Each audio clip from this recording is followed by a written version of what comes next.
তখনই আপনি হচ্ছে ওয়ামাইয়াবতাগি গায়রাল ইসলাম দীনান ফালান ইউকবালা মিনহু ফিল আখিরাতির অন্তর্ভুক্ত হলেন। কেন হলেন?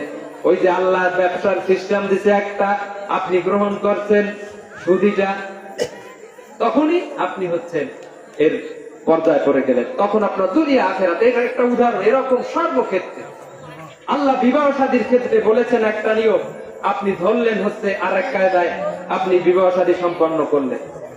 রাজনীতির ক্ষেত্রে আল্লাহ রাব্বুল আলামিন বলেছেন তোমরা দুনিয়ার বুকে রাজনীতি করবা, আল্লাযীনা ইম্মাক্কান্নাহুম ফিল আরদ, তোমরা জমিনে যখন ক্ষমতা পাবা নামাজ প্রতিষ্ঠা করবা, সৎ কাজের আদেশ করবা, অসৎ কাজের নিষেধ করবা, যাকাত আদায় করবা।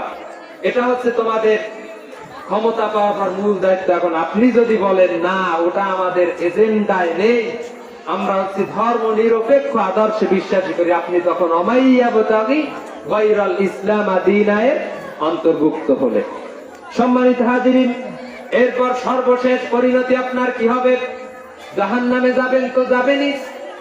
এরপর আপনি যখন জাহান্নামী হবেন তখন এক পর্যায়ে জাহান্নামে গিয়ে আপনি যে শয়তানের পদাঙ্ক অনুসরণ করে, শয়তানের কর্মীদের, শয়তানের এজেন্ডাদের পদাঙ্ক অনুসারে দুনিয়ার বুকে আপনি আমল করছেন, জাহান্নামী আপনি হবেন। এবং জাহান্নামে আপনাদের অবস্থা কি হবে দেখুন, তাদের ভিতর একটা কথোপকথন হবে। সেদিন শয়তান একটা বক্তব্য দিবে তার অনুসারীদের উদ্দেশ্যে। আল্লাহ সূরা ইব্রাহিমের 22 নম্বর আয়াতে বলেন وقال الشيطان لما قضي الأمر إن الله وعد الحق وعدتكم فأخلفتكم وما كان لي عليكم من سلطان।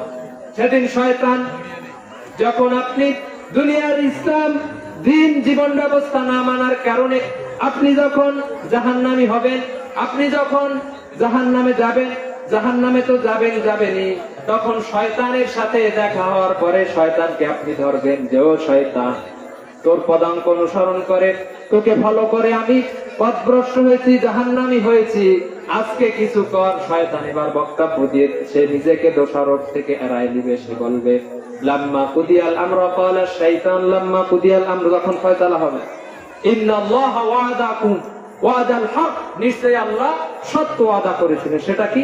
কিয়ামত হবে, পরকাল হবে, দিন সত্য, ইসলাম সত্য, কোরআন সত্য।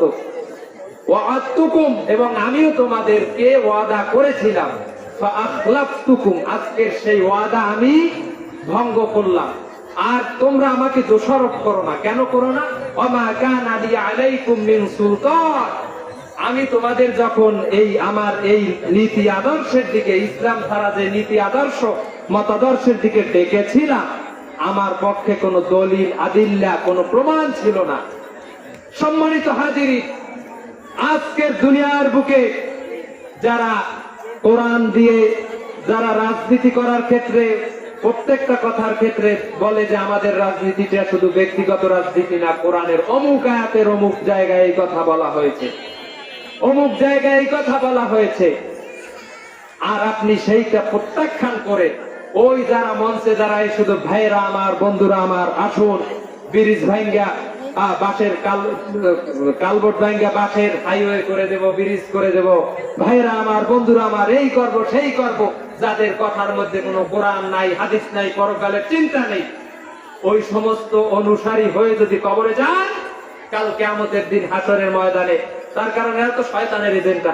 কোরআন যে দলের ভিতরে কোরআনের আদর্শ, আয়াত, থিওরি, মতাদর্শ না থাকে, ওইটাই হচ্ছে শয়তানের আদর্শ। আর ওইটা মানলে তার কারণ শয়তান মিনাল জিন্নাতি ওয়ান নাস, শয়তান তো শুধু মানুষের, শুধু নিজেই শয়তান না, এর এজেন্ডা মানুষের মধ্যে আছে। শয়তান সেদিন বক্তব্য দিয়ে নিজের দোষ এড়ায় যাবে। ওয়াদতুকুম, আমি ওয়াদা করেছিলাম, ফাখলাফতুকুম, আজকের ওয়াদা ভঙ্গ করলাম। ওমা কানা লি আলাইকুম মিন সুলতান, আমার ঢাকায় কোনো সুলতান ছিল না, দলিল ছিল না, কোরআনের কথা ছিল না, সুতরাং আমাকে আজকে দোষারোপ করো না। ওমা কানা লি আলাইকুম মিন সুলতান, আজকে আমিও তোমাদের কোনো উপকার করতে পারবো না, তোমরাও আমার কোনো উপকার করতে পারবে না। সুতরাং দিনকে, ইসলামকে আমরা শুধু মসজিদ, মাদ্রাসা, খানকা এটার ইসলাম না ভেবে ইসলাম আমাদের পূর্ণাঙ্গ জীবন বিধান হিসেবে পরকাল, তাওহীদ, রিসালাত, আল্লাহর প্রতি, ফেরেশতার প্রতি, আখিরাতের প্রতি বিশ্বাস স্থাপন করে তাকদীরের প্রতি আল্লাহর হুকুম মেনে জীবনের প্রতিটি স্থানে আল্লাহর হুকুম মেনে হুকুম পালন করে জীবন ইসলামকে জীবন বিধান হিসেবে গ্রহণ করে বাকি জীবন চলার তৌফিক দান করুক। সকলে বলি আমিন। আমা তৌফিক